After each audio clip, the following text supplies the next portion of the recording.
get you oriented first, and then we'll show you why this hill matters, okay? But see, Big Round Top to the south is bigger, but it's really no good because it's all wood, you see. You really cannot get cannons on that hill with all the rocks and trees in the way, okay? But Little Round Top just happened to be cleared the winter before by the Weichert brothers who own this hill. And the best guess I've heard why is for wood for the railroad, okay? But it was clear cut on this side of the hill, the western side of the hill. So it made it usable for artillery, okay? But see, if you look straight north, you see that huge monument pass next with the dome on it. You don't see that? That's the big Pennsylvania monument. That's about a mile away. So the green barrel Napoleon cannon, with the round cannonball can shoot 1 mile. That's 1 mile of the Pennsylvania monument, okay? And see, right behind the dome where the woods are, that's called Ziegler's Grove. That is about 2 miles away. And the black cannons we got up here at the top of the hill can hit that. And you see from there, the north line would bend to the right, see towards that light blue water tower sitting on Cemetery Hill. And off to the right of that would be the wooded Culp's Hill, the bar with the fish hill, okay? So remember I was telling you about how bad the Southern fuses were, right? What did we say, 1 in how many? 115 blown up correctly in the battle before this.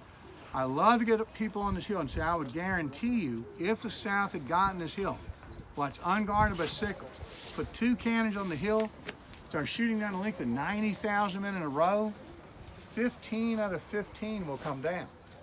It doesn't matter where it blows up. Doesn't matter if it blows up. Every shot will take out rows of soldiers. So see, Meade rode the whole length of the line in the dark when he first got here that first night. It's a full moon. He could see this hill dominates the rest of the line. So he had men guarding it during the night, but they were 12th Corps men, and their corps badge is a star. So we drive down the hill on the left, you'll see a star-shaped monument. That's why. They're guarding the hill during the night. When Sickles' men moved in, they have the diamond as their corps badge. They're starting to mass down this low ground when they came in after dark. So Meade thought, good. Now that Sickles has come with 10,000 more men, we could let the guys with the star go back to Culp's Hill, keep their corps together. We'll have Sickles right down there, replace him with some of his men. So he said to Sickles, move some of your men, bottom of the hill, put them on the top of the hill. Does everybody understand? Yeah. What's hard to understand about that? See, pretty clear. Well, Sickles didn't get it. He said, I don't know where those men were, I'm supposed to replace them. So Meade said, I don't care where they were, just take some men from the bottom of the hill, put them on the top of the hill. He still didn't do it. Because see, Sickles doesn't like that low swampy area. He's looking out to his front, see where the red barns are along the Emmitsburg Road. That nice solid ground out there. So he says to Meade, can I go get the high ground in front of me? So Meade said, I don't care what you do. Take some men from the bottom of the hill, put them on the top of the hill. And he still didn't do it. So 4 times, Meade repeated, we put men on this hill, and he still didn't do it. But look out this way. Can you see out here there's a red barn with 3 little white things on the roof? You see that? Yep. Out there, look above it. There's the white steeple we passed to the Lutheran Seminary. That was day 1 we saw way over there. Look off to the right of that white steeple. And look how that dark ridge line goes way off to the right of that. And out there kind of rises up just a little bit and slowly comes back down. The white dot way out there is that peace memorial for the eternal flame on it. Oh, wow. So see, if the first day is way over there, and you're Dan Sickles, what in the world are we doing guarding a bunch of rocks way over here? See, he didn't believe he can get cannons up on this hill. So why are we putting men up here? See, Sickles didn't believe it mattered. But see, he's not a professional soldier. He didn't think he can do it. But see, I always say it's hard to appreciate manpower. But I always thought it'd be a neat thing to see just once. I'd pay for a ticket for this. See this? Put a group of reenactors down there at that road and say, all right, go. Now let's see how fast they can take a cannon straight up this hill without going right or left. I can be all amazed how fast it could be done. You get enough men, they can do about anything, okay? But see, Sickles didn't believe it necessary. So on his own, he sent his men out there. And he thought I could stretch from there back to here, but ran out down in Devil's Den. So finally up comes this man here under Meade's order, General Warren. It's Meade's chief engineer officer, Gouverneur K. Warren. And what Warren did next, I think, is still my all-time favorite story. He thought the South might be sneaking around to the woods, see, beyond Devil's Den, beyond those meadows over there, see? He couldn't see the South with the woods there, but he thought they'd be there. So to prove they were there, he asked one of the sicklemen down the rocks to fire off a cannon shot. When they did that, Longstreet Southern in the woods. Look at the cars going through the woods over there.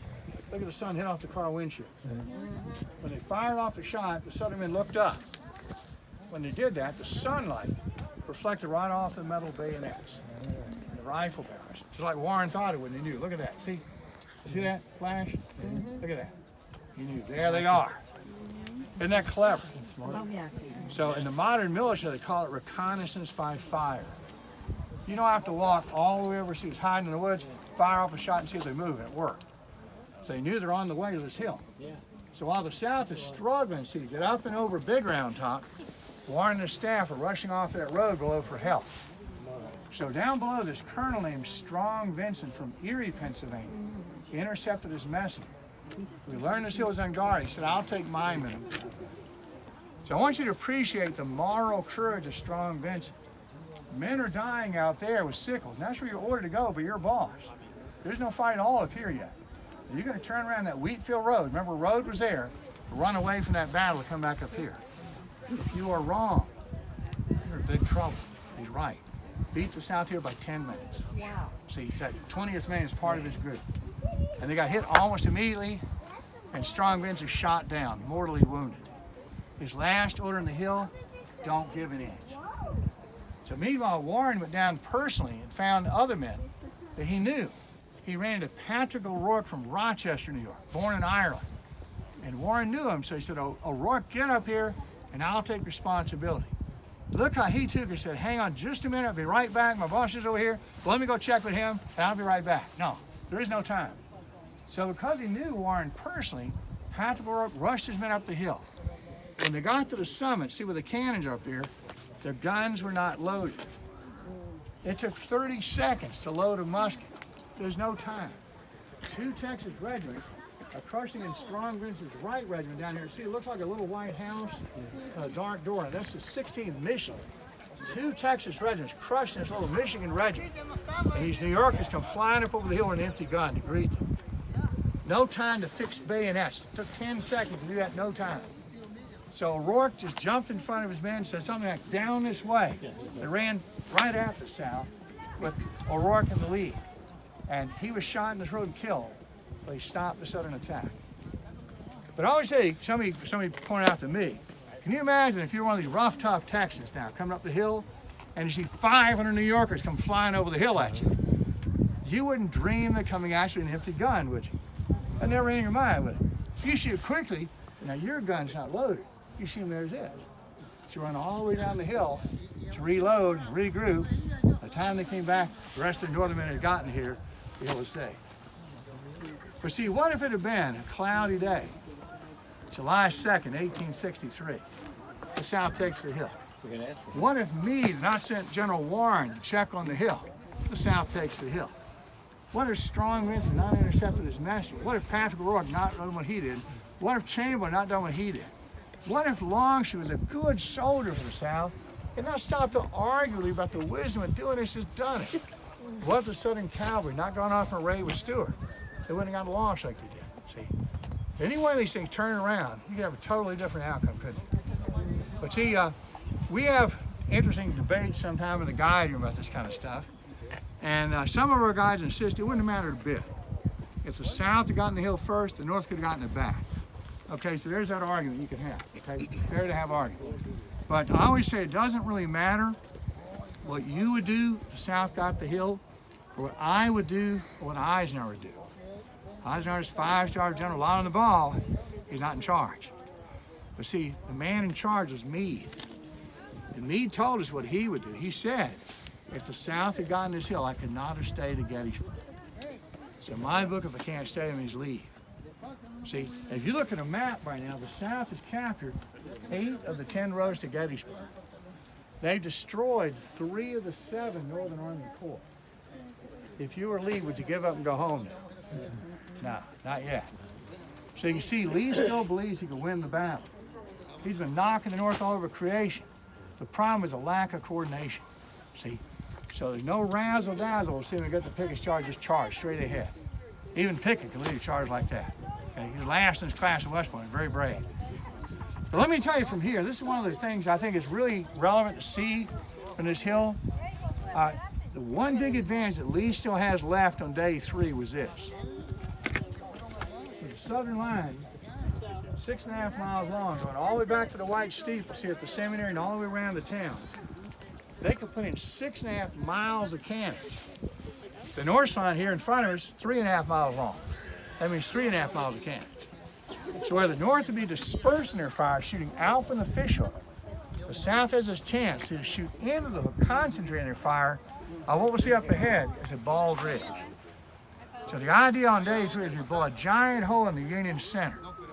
Then we launch Pickett's men across those open hills. None of this rock mess to deal with. And we blow through there, we get road number 9. And the north has one road left to escape. That's 80 miles a minute equipment trying to get out of here on a single road. And the South's cavalry is finally come back with Stuart, and guess where they're going to go? Road number 10.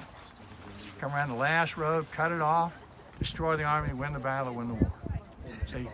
So I think the plan was great, just didn't work. Okay. Again, I'm not sure what time it is. My watch has stopped. Does anybody know what time it is? 2:41. Okay, so we'll give you just a couple minutes. You want to get a quick picture? We'll meet you back in the bus. But then we got to get you back in just a bit. Okay.